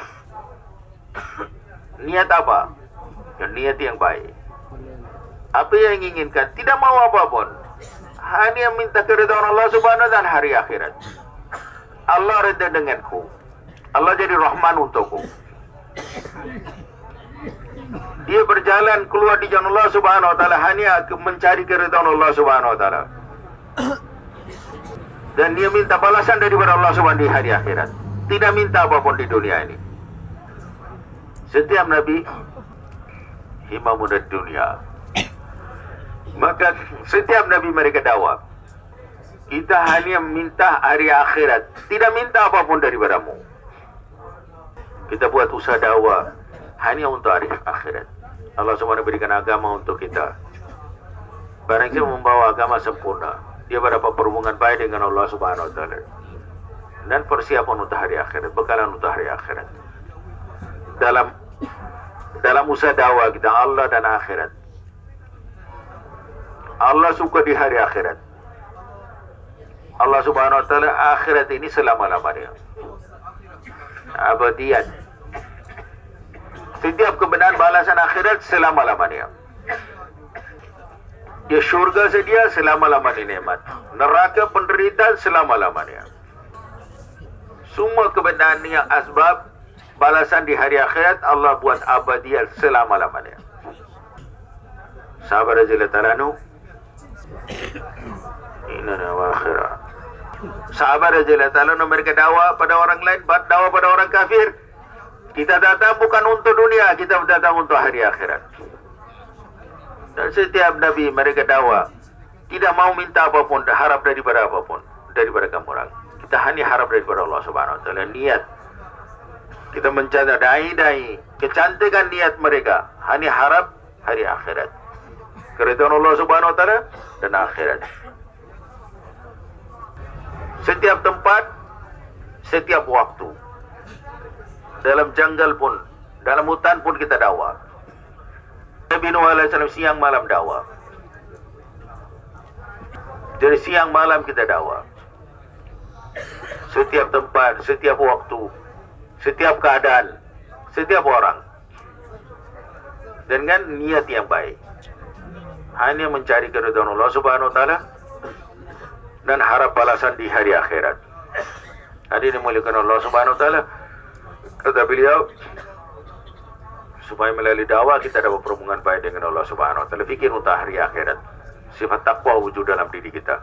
Supaya manusia takut pada Allah Subhanahu wa taala. Sediakan manusia keluar dengan Allah Subhanahu wa taala. Kita mencantikkan dakwah kita. Usaha dakwah ada satu kecantikan. Jadi kita berbentuk cantik dakwah kita. Seperti mana dunia, pakaian kita, makan minum kita, semua perhiasan kita harapkan cantik. Rumah kita mau cantik-cantik. Jadi segala keperluan kita mau cantik, istri pun mau cantik. Begitu juga dakwah pun. Kita hendaklah membawa kecantikan dalam dakwah kita. Bagaimana tentang kecantikan dalam dakwah? Dakwah jadi cantik manakala niat jadi cantik. Niat jadi cantik, maka dakwah pun jadi cantik. Asal itu kita betulkan niat kita. Niat apa? Tidak ada kebenaran dunia, hanya mau Allah Subhanahu wa taala, keridhaan Allah Subhanahu wa taala. Saya hanya harap bekalan akhirat, balasan di hari akhirat, supaya berbentuk akhiratku. Allah ridho denganku. Saya mau hanya melihat wajah Allah Subhanahu wa taala. Hanya minta Allah dan akhirat, tidak minta apapun kebenaran dunia. Ini kecantikan niat kita dalam medan dakwah ataupun kita balasan dakwah, mencantikkan niat kita, maka dakwah pun akan jadi cantik. Sahabat radhiyallahu ajmain, mereka pergi negara-negara lain, mereka fatah negara lain. Manusia di situ, penduduk di situ, mereka tanya, apa tujuan kamu orang datang di sini? Hanya tujuan kita untuk akhirat. Kita dakwah di kalanganmu hanya bukan untuk dunia, berketujuan untuk hari akhirat, supaya Allah ridho dengan kita dan kita dapat balasan di hari akhirat. Jadi pada dakwah kita mencantikkan niat kita. Kecantikan niat, dakwah kita akan jadi cantik. Sabar jalan niat mereka cantik. Niat mereka, kecantikan niat mereka tidak berketujuan untuk dunia, hanya tujuan untuk hari akhirat, hanya mencari keridhaan Allah Subhanahu wa taala. Akhirat, Allah Subhanahu wa taala setiap benda balasan di hari akhirat selama-lamanya. Akhirat tidak ada hujungnya. Dunia akan habis. Tapi kebenaran akhirat, balasan akhirat, nikmat Allah siapkan jannah, nikmat jannah selama-lamanya. Nah, Allah Subhanahu siapkan azab neraka, penderitaan selama-lamanya penderitaan. Hari ini muliakan Allah Subhanahu wa taala. Manakala usaha dakwah dengan akhirat, niat yang mencantikkan niat supaya berakhirat, maka akhirat akan selama-lamanya. Kalau dia siapkan akhirat, perusakan niat, tidak fikir untuk akhirat, maka binasa akhirat selama-lamanya akan gagal. Untuk ini hadirin muliakan Allah Subhanahu wa taala, usaha dakwah, kecantikan usaha dakwah kita bergantung pada niat kita, mencantikkan niat kita. Bagaimana niat kita akan jadi cantik? Tidak berharap untuk dunia. Saya buat usaha dakwah, saya berketujuan untuk hari akhirat, berketujuan untuk mencari keridhaan Allah Subhanahu wa taala. Untuk dakwah setiap masa, setiap tempat kita dakwah. Baginda sallallahu alaihi wasallam setiap tempat dakwah, setiap waktu dakwah, siang dakwah, malam dakwah, dalam khalayak ramai dakwah, di medan-medan dakwah. Dalam usaha dakwah tidak ada masa yang tertentu, setiap waktu kita dakwah. Jadi dakwah, kalau niat jadi cantik, maka akhirat akan siap untuk kita. Sahabat radhiyallahu ta'ala ajmain, mereka dakwah, mereka hanya kita harap akhirat. Di negaramu datang di sini bukan untuk pencarian dolar, taka di dunia ini.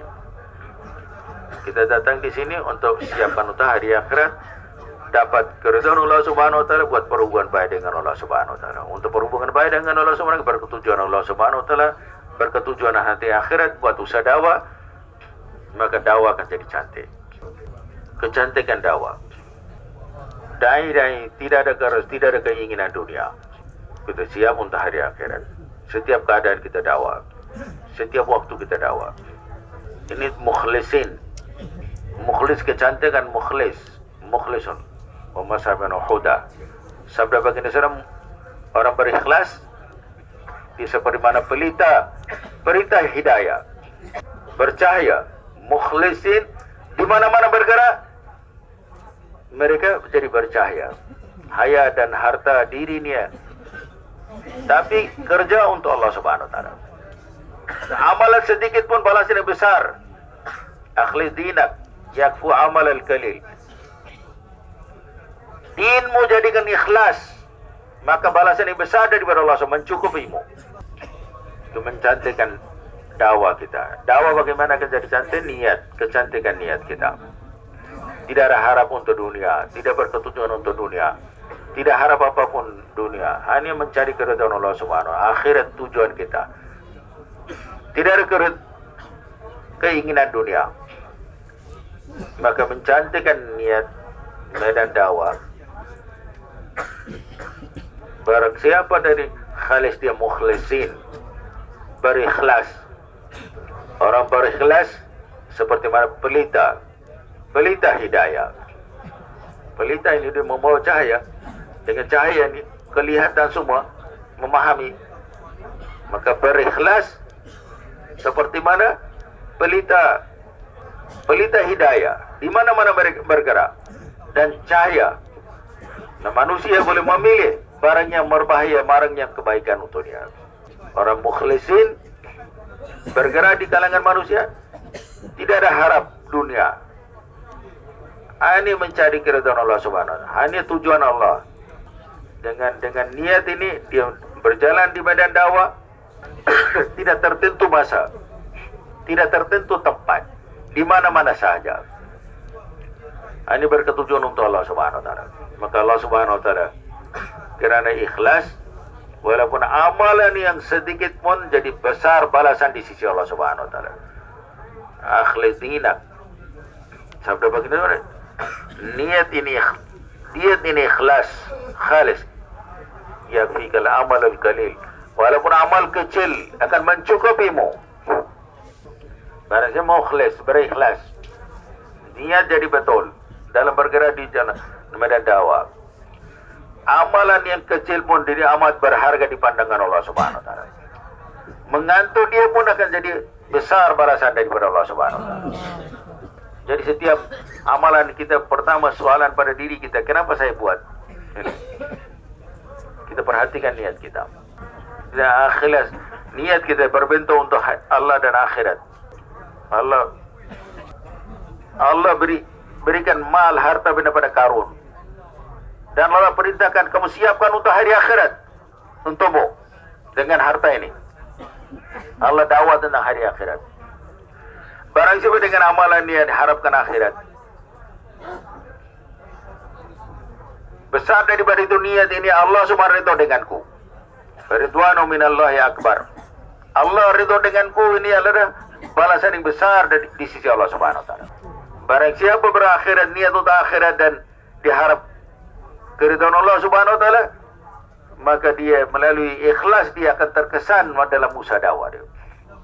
Fitnah yang terbesar adalah keinginan manusia, keinginan harta, keinginan wanita, keinginan pangkat, rusak seluruh usaha dakwahnya.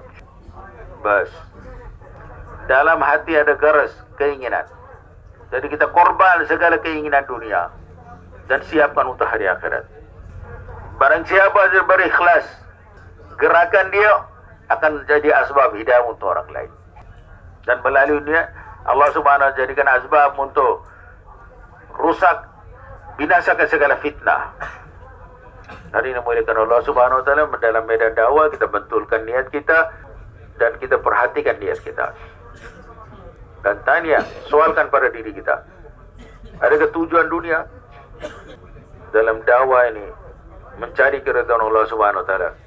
Hanya inilah tujuan niatku. Setiap waktu kita perhatikan niat kita. Barang kita perhatikan niat, maka betul niatnya. Manakala niat akan jadi betul, ikhlas dalam medan dakwah dia berjalan. Kerana ikhlas dalam medan dakwah dia bergerak, maka hidayah akan tersebar. Cahaya hidayah tersebar. Melalui ikhlas ada dua faedah. Cahaya hidayah tersebar dan fitnah di dunia. Punca segala fitnah adalah garis berketujuan dunia. Segala fitnah, punca fitnah adalah keinginan dunia. Dan yang ikhlas dia bergerak, maka sebar cahaya hidayah dan juga Allah Subhanahu akan menjauhkan segala fitnah. Hanya akhirat dan Allah Subhanahu wa taala. Di alam akhirat yang terbesar, perkara yang terbesar keridhaan Allah Subhanahu wa taala. Di hari akhirat yang terbesar keridhaan Allah Subhanahu wa taala. Senyuman Allah Subhanahu, melihat wajah Allah Subhanahu wa taala. Barang siapa menjadi berketujuan untuk hari akhirat dan melihat wajah Allah Subhanahu wa taala, berikhlas. Ada dua faedah di dunia ini. Satu, di cahaya hidayah akan tersebar, dan fitnah di dunia kerana agras keinginan dunia, fitnah dunia akan rosak. Orang yang harapkan mal, harta, pangkat dalam usaha dakwah yang akan jadi fitnah besar. Akan wujudnya fitnah. Untuk dihadir muliakan Allah Subhanahu wa taala, manakala niat jadi betul dalam usaha dakwah, semua fitnah akan rusak, fitnah akan binasa. Membetulkan hati, niat akan jadi betul, semua fitnah akan dirosakkan, fitnah akan jadi hapus dari permukaan. Suasana yang baik, sahabat radhiyallahu mereka dapat ikhlas bersama dengan baginda sallallahu alaihi wasallam. Tabi'in dapat ikhlas bersama dengan para sahabat. Maka manusia kalau berterusan buat usaha dakwah, Allah Subhanahu akan berikan ikhlas untuknya. Buat istiqamah dalam usaha dakwah, ikhlas akan datang dalam hatimu. Berterusan buat usaha dakwah, Allah akan baiki hidupmu, akan ikhlas akan datang dalam hatimu. Seperti mana satu contoh, buah mangga. Pertama ini kecil, pahit. Bentuk pun kecil, pahit. Tapi dia bergantung dengan dahannya, tidak terpisah. Masa yang lalu dia berbentuk yang besar. Satu masa dia jadi sempurna, warna pun jadi cantik dan jus pun menjadi berubah. Dan wangi yang haruman tersebar. Manusia ingin membeli kualiti yang cantik kerana dia bergantung dengan pohon-pohon. Kalau diterpisah dari dahan ini, sampai lalat pun tidak mau duduk atas dia. Lalat pun tidak mau, manusia pun tidak mau. Barang siapa terpisah dengan usaha ini, dia akan rusak seluruh hidupnya. Jadi usaha dakwah ini bukan kita terpisah, jangan kita menjauh daripada usaha dakwah ini. Kita kena istiqamah dalam usaha dakwah ini. Lagau, kita melibatkan diri kita dan kita membawa orang lain pun melibatkan dalam usaha dakwah. Berterusan buat istiqamah dan ikhlas akan datang daripada Allah Subhanahu wa taala. Melalui istiqamah akan datang ikhlas. Kalau kita berterusan buat, Allah akan beri sifat takwa. Dan di dalam istiqamah Allah akan memperbaiki hidup kita, berikan ikhlas pada diri kita. Hadirin muliakan Allah Subhanahu wa taala, ikhlas yang datang dalam hidup kita, bersahabat dengan orang baik, dan suasana, mahol, suasana yang baik. Kita banyakkan masa berada dalam suasana yang baik dan berterusan buat usaha dakwah. Jangan kita terus terkeluar daripada usaha dakwah. Jangan kita terpisah daripada usaha dakwah. Berterusan kita buat. Manakala manusia berterusan buat usaha dakwah, maka perlahan-lahan datang ikhlas dalam dirinya. Ikhlas dalam satu saat serta merta tidak datang. Berterusan buat usaha dakwah, secara langsung perlahan-lahan datang ikhlas. Maulana Yusuf Sabra rahmatullah kata beliau, buat usaha dakwah dengan beristiqamat, ikhlas akan datang. Suatu masa ikhlas akan sempurna.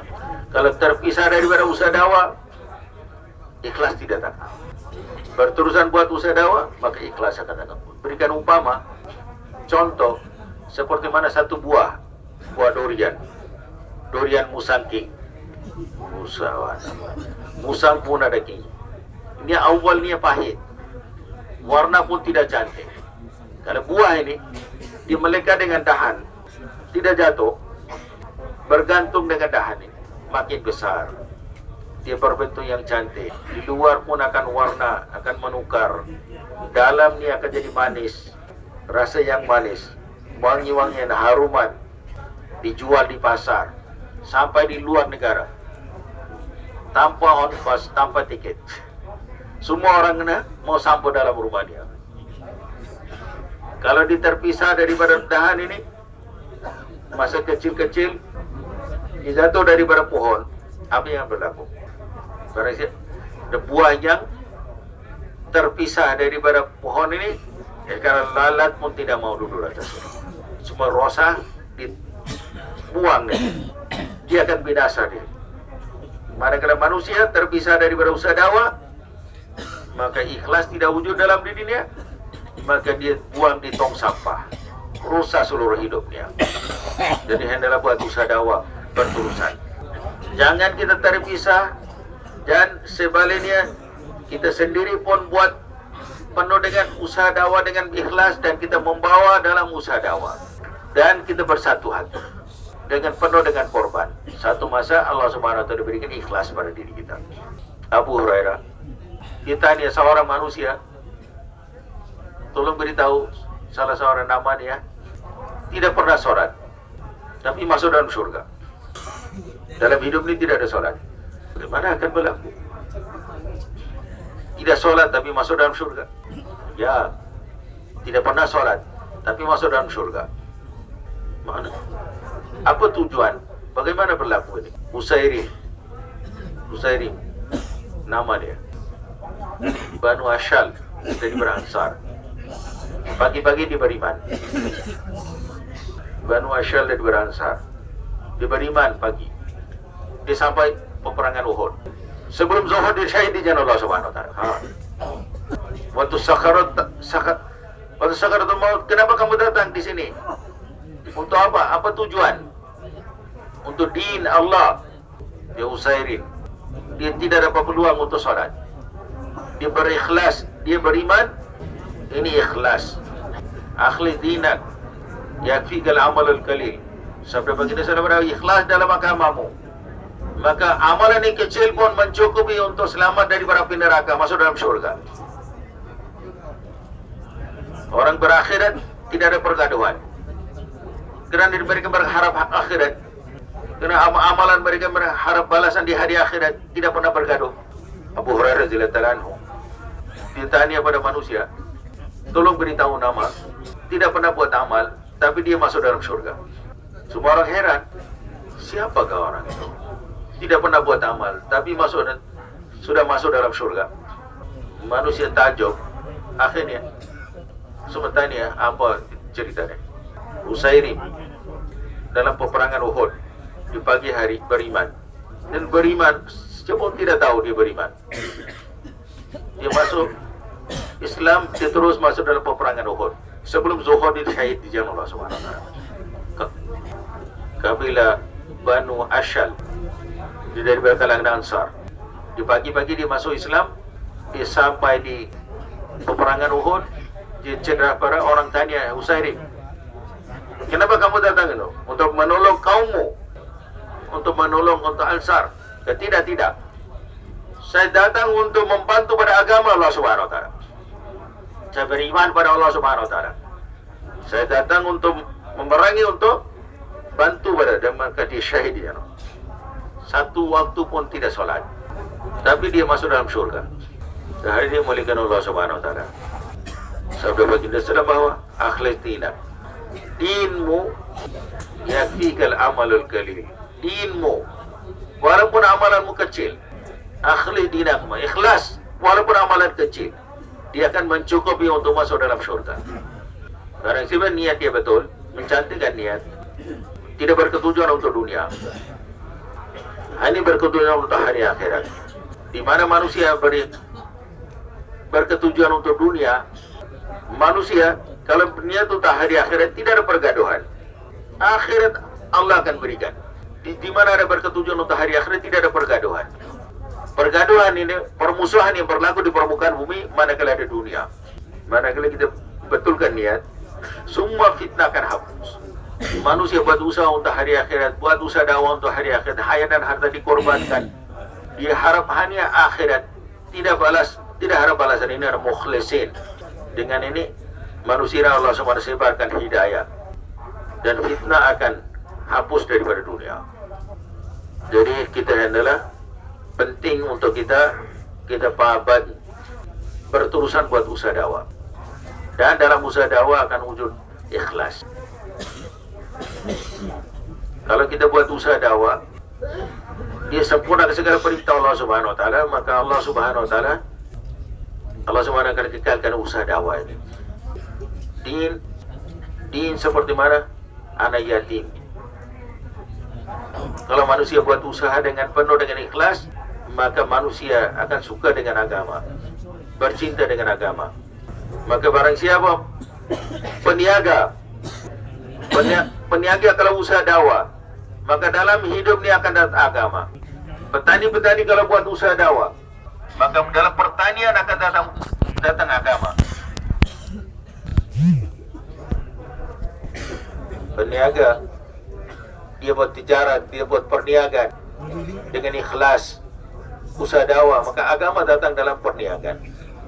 Dan baginda sallallahu alaihi wasallam, setiap tabakat, setiap peringkat manusia membawa dalam usaha dakwah, supaya agama masuk dalam setiap peringkat hidup manusia. Maka manusia pertama yang adalah memperbaiki hatinya.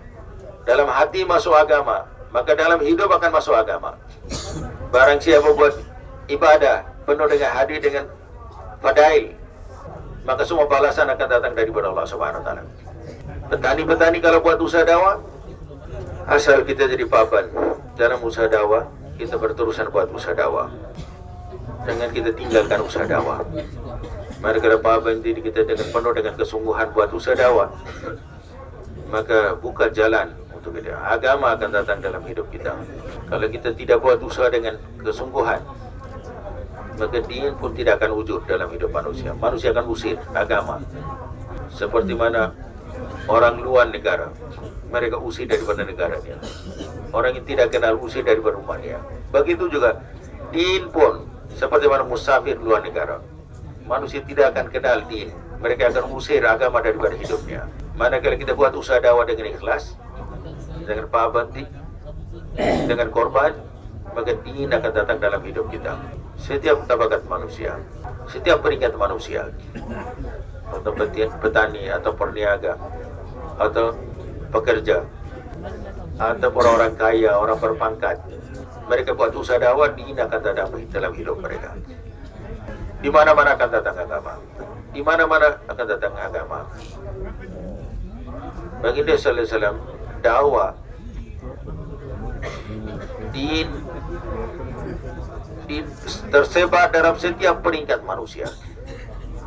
Manakala kita buat usaha dakwah dengan penuh dengan korban, maka din akan wujud di permukaan bumi. Dalam perniagaan akan datang din, dalam petani akan datang din. Dan kalau kita dakwah pada petani akan dia membawa agama dalam pertaniannya. Dia akan sempurnakan segala perintah Allah Subhanahu Wa Taala. Seorang pekerja pun dia akan sempurnakan perintah Allah Subhanahu Wa Taala. Manakala meniaga dengan mengikuti kehendak Allah Subhanahu Wa Taala, maka dalam pertanian, dalam petani, dalam pekerjaan, dalam pabrik-pabrik, kilang-kilang, perindustrian, Allah Subhanahu Wa Taala akan membawa agama dan membawa barakah dalam itu. Seorang beribadah, dia sholat, beribadah, berzikir, tilawah Al-Quran, dia dapat pahala dalam ibadah. Begitu peniaga, dalam perniagaan dia sempurnakan dengan perintah Allah Subhanahu Wa Taala, dia dapat pahala yang lebih besar daripada beribadah dia. Seorang petani kalau dia buat pertanian, dengan sempurnakan perintah Allah Subhanahu Wa Taala, maka dalam pertanian pun akan dapat barakah. Di mana-mana disempurnakan perintah Allah Subhanahu Wa Taala.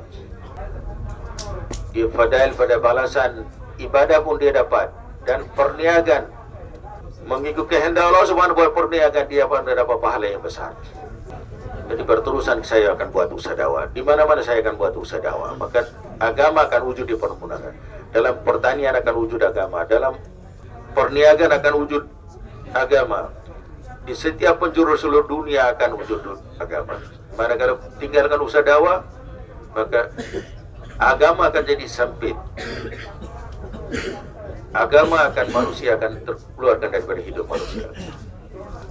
Dalam perniagaan tentang agama, kerana peniaga jadi beragama buat usaha dakwah. Dalam hadis, peniaga yang benar di padang mahsyar, dia bangkit bersama dengan para nabi. Mereka akan dapat perlindungan ke bawah Rasulullah Subhanahu Wa Taala. Peniaga-peniaga yang benar, yang jujur, mereka akan bangkit bersama dengan para nabi. Mereka beriman, buat usaha dakwah. Peniaga dia ada perhubungan dengan manusia lain, pelanggan-pelanggan dia, maka dia pun dakwah pada mereka. Jadi peniaga-peniaga mana kalau buat usaha dakwah, jadi orang kaya-kaya pun masuk Islam. Zubair bin Awam dia masuk Islam, Utsman radhiyallahu anhu masuk Islam, Abu Bakar Siddiq radhiyallahu anhu masuk Islam. Maka peniaga-peniaga besar membawa depan baginda sudah masuk Islam. Jadi peniaga-peniaga yang dai, orang beriman, dan peniaga yang berjujur, mereka akan bangkit di padang mahsyar bersama dengan para nabi. Seorang pekerja, orang beriman dan jujur, dan semua Allah Subhanahu Wa Taala akan berikan balasan yang baik untuk mereka dalam pekerjaan mereka. Dalam hadis sabda baginda sallallahu alaihi wasallam, barang siapa buat usaha dakwah dengan penuh dengan kesungguhan sampai di sore hari sebelum petang, Allah Subhanahu Wa Taala balas segala usahanya. Seperti mana seorang pekerja, sepanjang siang dia bekerja, dibayar upah untuk dia. Begitu juga barang siapa buat usaha dakwah penuh dengan ikhlas, maka bantuan Allah Subhanahu Wa Taala datang untuk dia. Tidak harap pun, hanya khalis untuk Allah Subhanahu Wa Taala. Allah Subhanahu Wa Taala sebarkan hidayah untuk mereka, dan orang lain pun dapat hidayah daripada mereka. Manakala usaha dakwah jalan, peniaga buat usaha dakwah, din datang dalam perniagaan, dalam dirinya. Seorang pekerja, dia buat usaha dakwah, maka dalam hidup ni akan ada agama. Dalam pekerjaan, dalam datang agama. Manakala dia terlibat dengan usaha dakwah, perniagaan dia buat dengan usaha dakwah, semua fadail, balasan Allah Subhanahu Wa Taala di akhirat pun dapat, dia keuntungan di dunia pun dapat.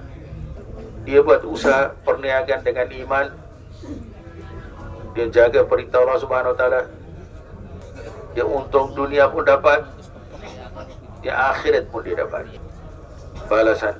Sabda baginda di hari akhirat, seorang peniaga yang jujur, beriman, beramanah, peniaga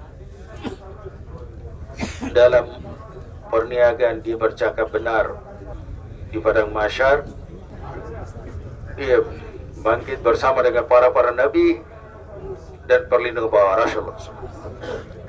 Jadi berbentuk akhirat untuk dia, dan keuntungan dunia pun dia dapat. Abu Bakar Siddiq radhiyallahu anhu sebelum Islam seorang peniaga, jadi ada perhubungan baik dengan orang lain, terkenal, dan semua orang seorang peniaga juga. Manakala beriman, perniagaan pun jalan, dan dia dakwah pun mula dia atau perniagaan lain.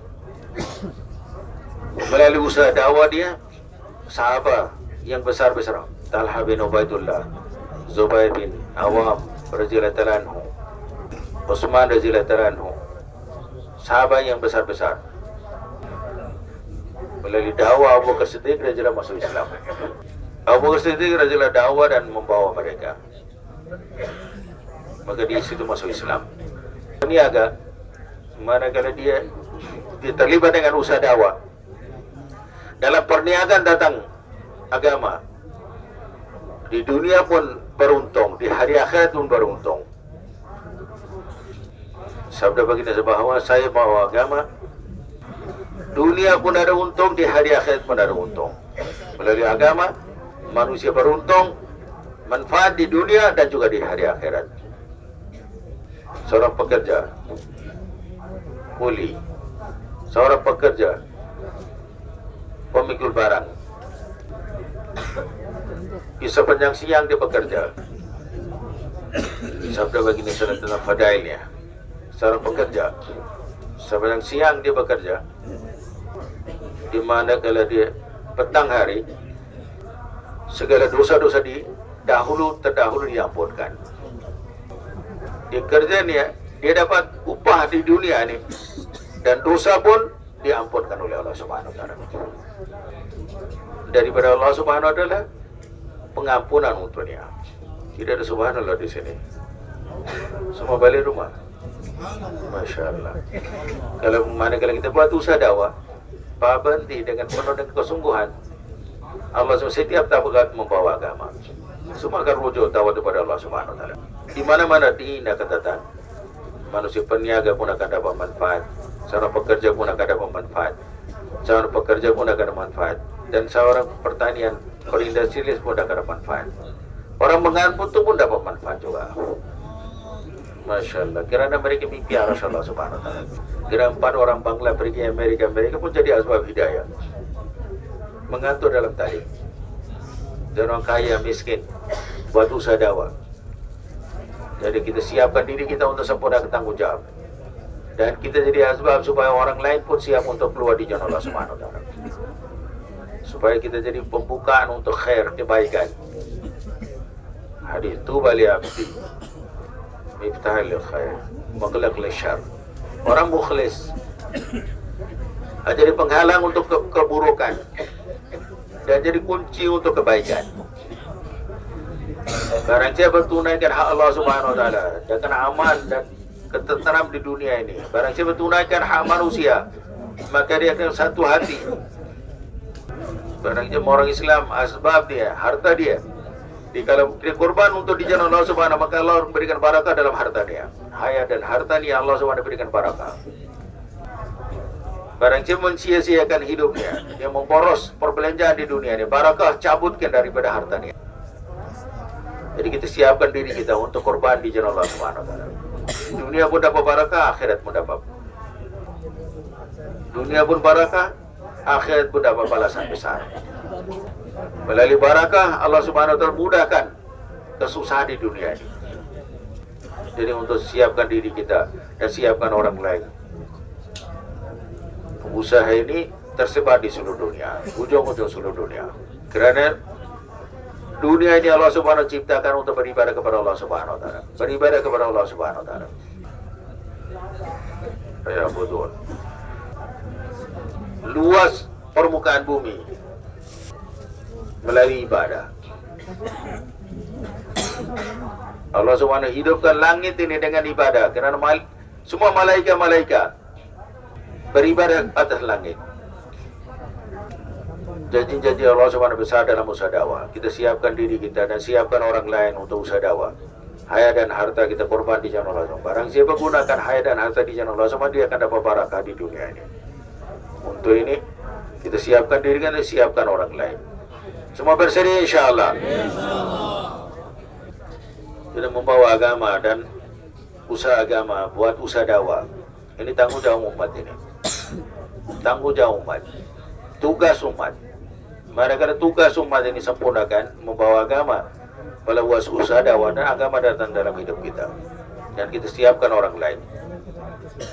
Melalui ini Allah Subhanahu agama akan sebarkan di permukaan bumi. Hadis sabda baginda sallallahu bahwa tuba li abdi, orang bernasib baik, hamba yang bernasib. Allah Subhanahu sebarkan, pergunakan untuk kebaikan untuk orang lain, dan Allah Subhanahu pergunakan untuk hapuskan fitnah daripada permukaan. Inilah orang yang bernasib baik. Untuk ini hadirin dimuliakan Allah Subhanahu Wa Taala. Kita siapkan diri kita dan siapkan orang lain. Ini tanggung jawab kita. Mari kita siapkan orang lain. Kita kebaikan akan sebar di permukaan. Khair, kebaikan akan sebar di dunia ini. Dan segala keburukan, syar, keburukan akan hapus dari permukaan. Wujud akan ibadah di permukaan bumi. Hayat dan harta diberikan padaku. Manakala kita gunakan di jalan Allah Subhanahu wa taala, maka hayat dan harta Allah berikan barakah. Melalui barakah selesai segala masalah di dunia. Mudah untuk segala masalah kita. Dan balasan yang besar di hari akhirat juga. Dunia pun hayat dan harta saya gunakan untuk agama. Dalam itu akan Allah berikan barakah. Kalau hayat dan harta kita sesuka hati digunakan dalam untuk hasilkan dunia dan senda gurau, maka dalam hayat dan hartaku Allah SWT cabutkan barakah. Manakala Allah cabutkan barakah, maka saya akan menghadapi musibah.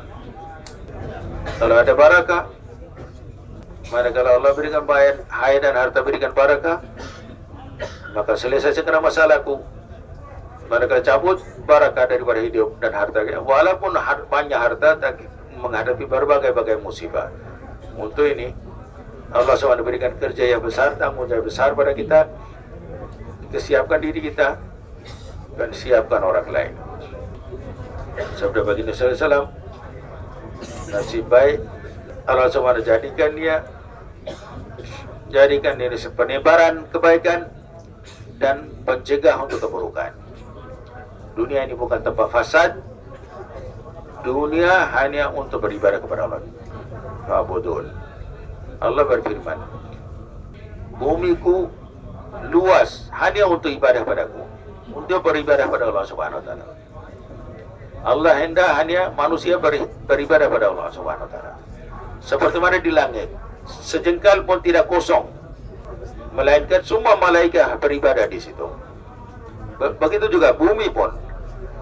Manakala kita di bumi ini kita sempurnakan takalah dakwah, Allah SWT akan wujudkan ibadah di permukaan bumi. Di permukaan bumi manusia akan beribadah kepada Allah Subhanahu wa taala. Manusia beribadah kepada Allah. Jadi tanggung jawab kita siapkan diri kita dan siapkan orang lain. Irada keluar di jalan Allah SWT buat usaha dakwah. Melalui usaha ini ibadah akan hidup di permukaan. Siapa bersedia untuk tiap-tiap tahun 4 bulan insyaAllah, seluruh dunia, ujung-ujung dunia, kita siapkan diri kita tahan dengan sabar, dengan dingin di sini. Kita siapkan diri kita kubu utara, kubu selatan. Masya Allah, Masya Allah. Moga Allah SWT terima tuan-tuan.